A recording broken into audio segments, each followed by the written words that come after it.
Puis envoie.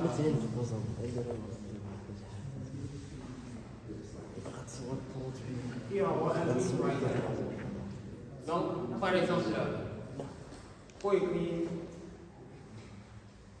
dans la réponse, on peut utiliser cette méthode. Et généralement, pour l'utilisation, c'est très simple. On met print writer out égale response toujours de l'autre côté, on get writer. Depuis là, je n'ai pas parlé de ça parce que en fait, on n'écrit pas dans les servlettes, on n'écrit pas vraiment dans la réponse à ce niveau. C'est pas le commandé. On a les GST qui sont vraiment dédiés à ça. Pour les pages dynamiques, tout ça, tout sont eux. Donc en fait, au début des séances avec le prof, les servlettes, on a utilisé cette technologie pour essayer de voir les bases. Et après, c'est carrément les GST qui font ce travail-là. Ok, c'est pourquoi j'ai parlé ici. Quel niveau d'information? On peut, dans l'interaction d'un servlet et d'une page HTML, on peut s'échanger des informations entre un servlet et une page HTML.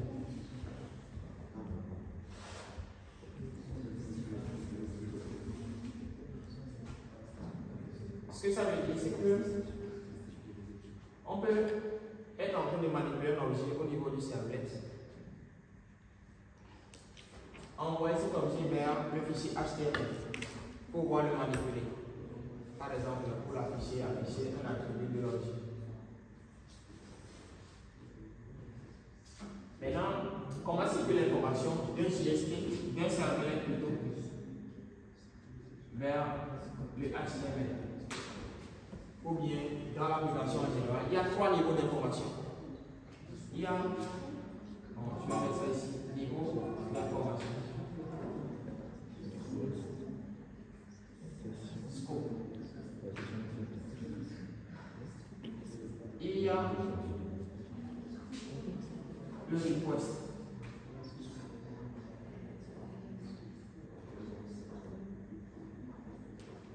Qui permet d'échanger, d'envoyer de l'information dans la requête, qui est écrit dans la requête. Souvent, en parlant de cette méthode, j'ai dit, on transmet la requête vers une autre partie de l'application.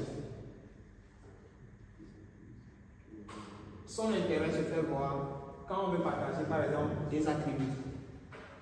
Du coup, ici, je rajoute une dernière méthode. C'est la dernière, 7 attributs.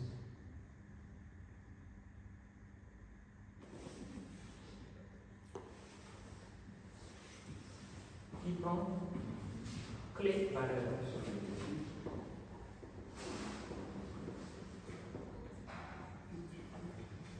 Cet attribut qui prend clé valeur. Imaginons, là je vais vraiment prendre un exemple.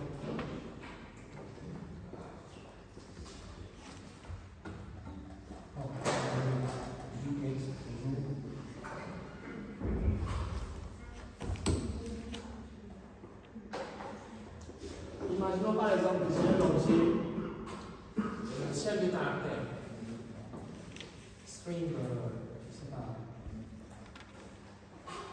bon, A, X, qui contient un chef de caractère. Et il arrive, et j'ai besoin par exemple d'afficher la valeur de X au niveau de la page web, c'est-à-dire au niveau de la page, rendre ça visible pour l'utilisateur, celui qui utilise le navigateur, celui qui est au bout. Pour pouvoir envoyer cette information vers la page, c'est-à-dire le fichier HTML,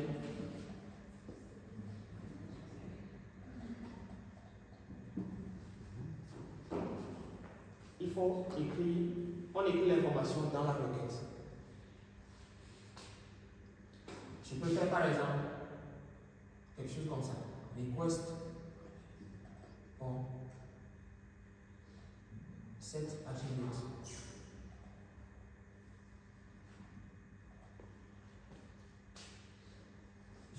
un ID, je vais appeler ça mon clé, et je donne cette variable.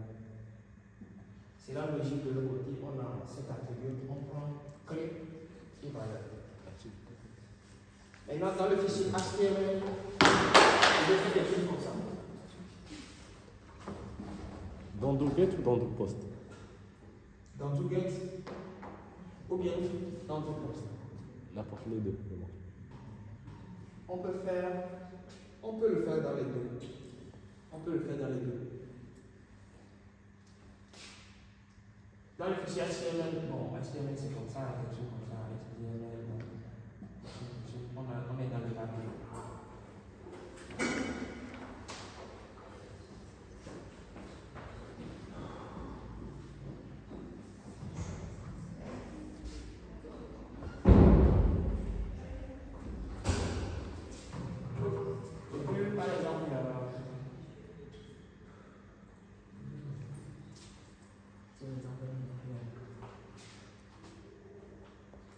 Je peux faire par exemple quelque chose comme ça. Je peux faire des postes pour get attribute.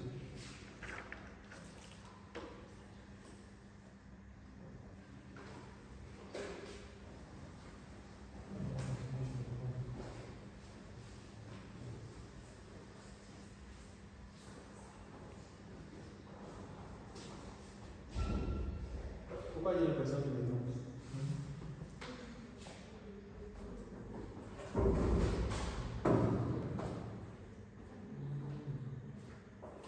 En fait, ce que je veux, c'est écrire, afficher par exemple à l'utilisateur la valeur de is. C'est bon?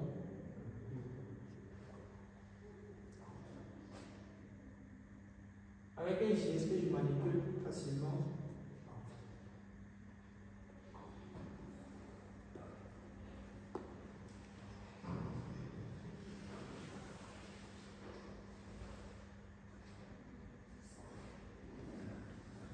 Je sais pas, j'oublie un peu. En fait, avec un JSP. Dans l'examen, il va sûrement nous donner dans le JSP. Oui. Parce que quand on montre le JS direct. Non. En fait, le JSP, c'est des librairies qui prévoient les choses. D'accord, quand il le fera. C'est la même chose que les servlets, exactement la même chose. Sauf que. Sauf que. C'est pas grave. Ils font exactement la même chose, mais ils ont une syntaxe spéciale. Tout ce que les servlets font, les GSP le font également. Mais en plus de ça, ils permettent d'intégrer du code Java. C'est vraiment ça qui rend le plus intéressant. Et ils sont plus dans le côté affichage et traitement rapide. Du coup, l'HTML et les servlets, on l'utilise quand? L'HTML et les servlets. Un servlet, bon, c'est On spécialement. peut l'utiliser, mais dans l'examen ou dans le truc, juste pour il va nous demander d'utiliser ça. Pourquoi? Tout à l'heure, je ne sais pas. Honnêtement, je pense que l'examen peut guider. Je pense qu'il va forcer à utiliser soit JSP ou bien les servlets. En fait, il demande est-ce que dans l'examen, lequel on va préférer? Lequel, dans le sens où lequel Oui, c'est les servlets. Parce que je pense qu'il va laisser, mon avis, je pense qu'il va laisser libre. Faire ça, qui réalise telle interface dans un serveur. Du coup, nous, on choisit quoi? Je pense que ça dépend du traitement. Puisqu'il y a des trucs pour pouvoir, si c'est plus, le travail se fait au niveau de l'affichage, plus l'affichage. En tout cas, il faut préférer les JSP. C'est plus rapide. Juste là, c'est quand est-ce qu'on va utiliser pour l'examen. Quand est-ce qu'on va utiliser les. Il donne des consignes, il n'a pas le choix. Soit il demande d'afficher directement dans DoGet, soit il va demande de rediriger la requête vers le JSP. Il faut savoir faire les deux. Donc il faut savoir faire les deux justement. L'important c'est ce truc qu'il ne faut pas oublier. Le format. Ça, il faut retenir ça. Il a dit ça clairement. Que s'il y a autre chose à part, il ne nous demande pas d'apprendre HTML. S'il y a autre chose, il ne va donner le HTML et on va faire copier-coller s'il le faut. Mais ça, c'est vraiment basique. Il faut parler de ça. Donc, bon, je disais, on peut, c'est pas après on va voir, on peut faire quelque chose comme ça. Et puis, c'est-à-dire récupérer faire un request point get attribute. Et l'attribut qu'on manipule, on lui donne voilà. Bon, ça c'est une parenthèse vraiment de JSP. Et quand sur une barre de relation, on peut envoyer des informations depuis le serveur vers JSP. On peut le faire. Il suffit de, juste après avoir fait cette ligne, faire un get request dispatcher et écrire au niveau de la répétition de ce CV. On peut appeler l'objet request dispatcher. On écrit par l'objet. Je vais l'appeler RD égale request on get request dispatcher. Et je lui donne le lien vers le fichier HTML. Bon, fichier HTML ou JSP.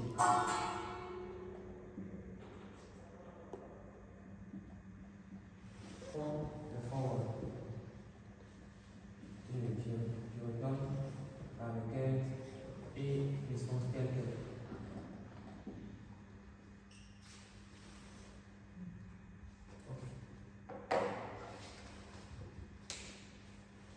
Ici, j'ai écrit, ça c'est le premier niveau d'information. Je peux écrire également au niveau d'une session. Les sessions, la différence avec les requêtes, c'est qu'il y a des pages, par exemple, les sites web n'ont pas de port d'entrée, c'est-à-dire les programmes du site web n'ont pas de port d'entrée. Par exemple, il n'y a pas de mail, par exemple, on le fait avec les fichiers, les programmes basés Java. Du coup, on peut rentrer, disons, dans le contexte de l'application, c'est-à-dire les pages de l'application, à travers n'importe quelle page. Maintenant, il y a des pages qui sont réservées. Donc, le mot session fait référence à des pages qui sont réservées pour des utilisateurs. Imaginons par exemple sur un site web, c'est par exemple, il y a des pages qui ne sont pas accessibles pour n'importe quel utilisateur. C'est-à-dire les premières visites par exemple.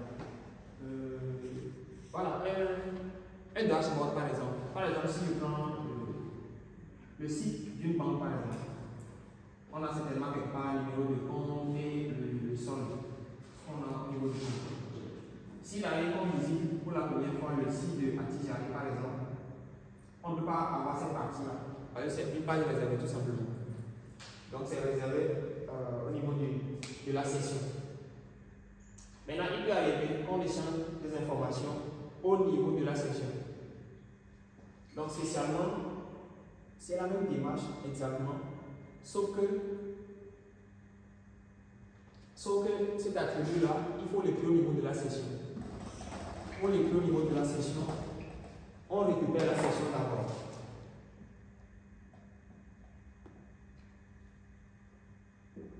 Niveau session, il faut récupérer la session en appelant l'objet HTTP, on crée un objet HTTP session que je vais appeler petit session qui est égal. Je le prends près de la requête. Si l'utilisateur demande toujours une page, request cet objet-là toujours on get session.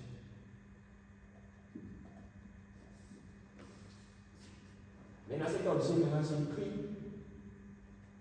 C'est à ce niveau j'écris l'attribut. Que je déclare mon attribut. Je vais faire session on. La même méthode toujours, set attribute. Et je donne la même chose, prix, valeur. Et je donne la variable. Et là, après, je fais cette ligne-là. Toujours la même chose. Sauf qu'il y a un différent ici, c'est ça que je vais écrire. On fait pas mal de problèmes. En fait, ici, ce niveau change. C'est plus au niveau de la requête, mais c'est au niveau de la session. On a session.get request dispatcher. Et je donne, comme d'habitude, le fichier en HTML.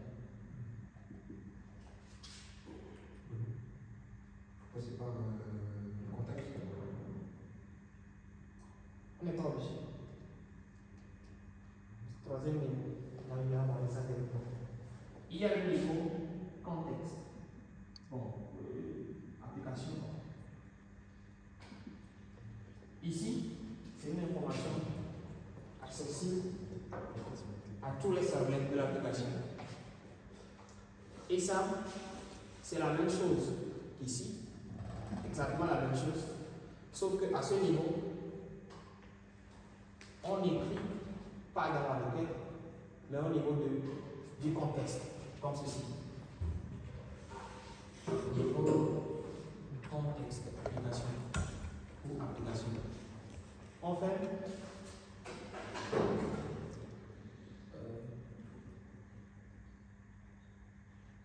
On fait l'origine si on veut le servlet. This get servlet contexte.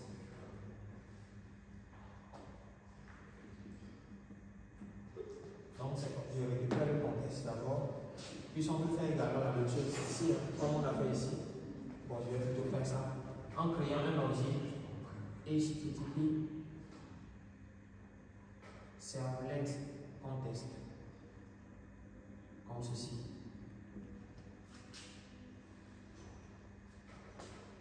Je vais l'appeler juste contexte qui est égal. Je récupère 10.get servlet contexte. Ensuite, je peux faire facilement contexte pour get request dispatcher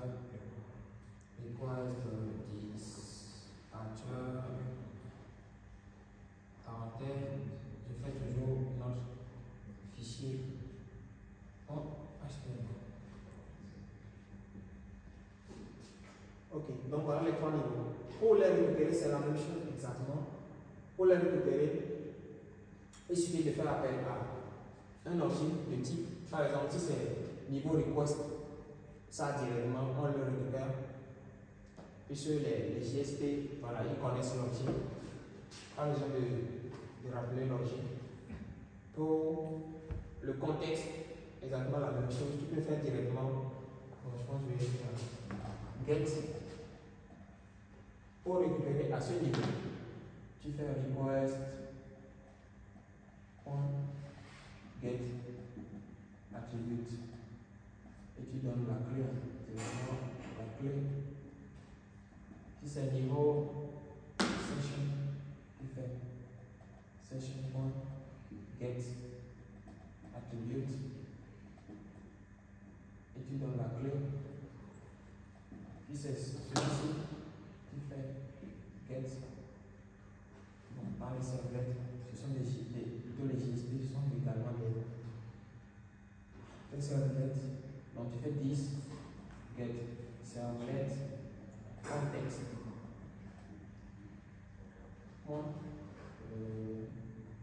Get attribute, c'est la même chose.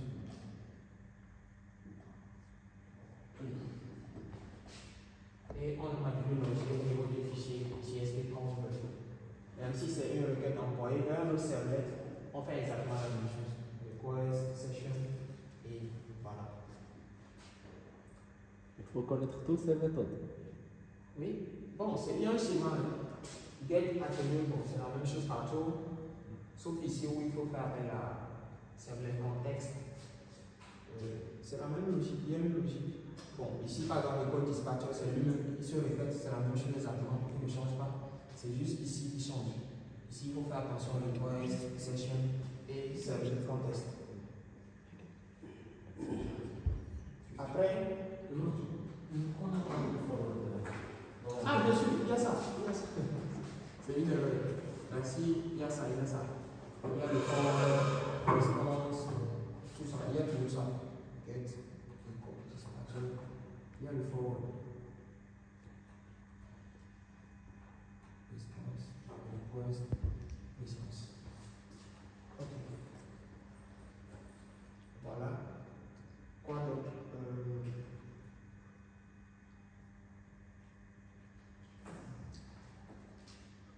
Il y a également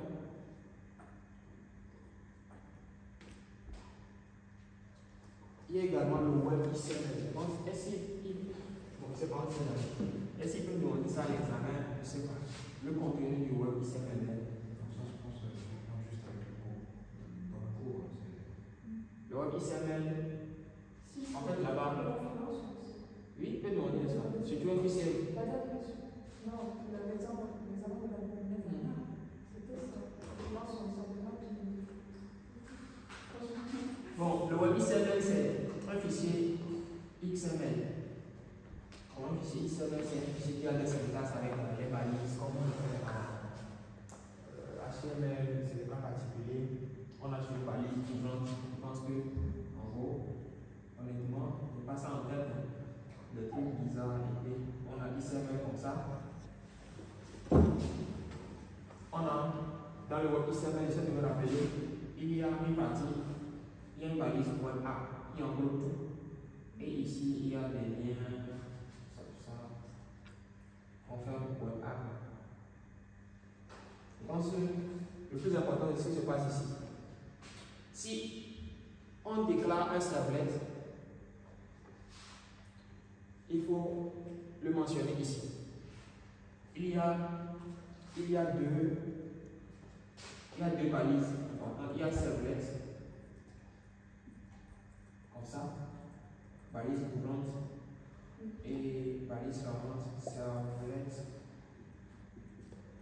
Dans ça, il y a deux balises, il y a servlet,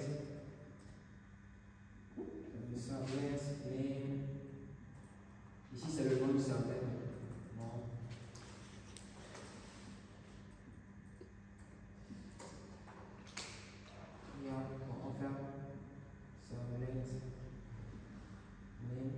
Après, il y a servlet classe. Il donne le chemin passé, disons, vers lequel donc en fait, c'est ce schéma. Il y a le paquet qu'on donne. C'est le chemin complet vers la classe. Paquet, et je mets exactement ce qu'il y a en haut, servlet. Je ferme. Servlet classe. Il y a également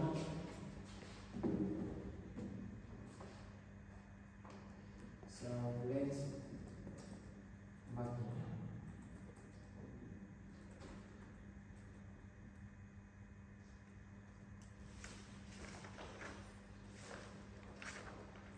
Ici, on a servlet name qui est la même chose ici, exactement la même chose. Exactement la même chose.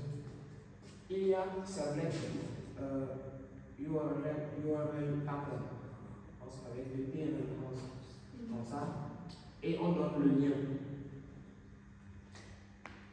Je vais appeler ça lien vers servlet. Bon, comme ça.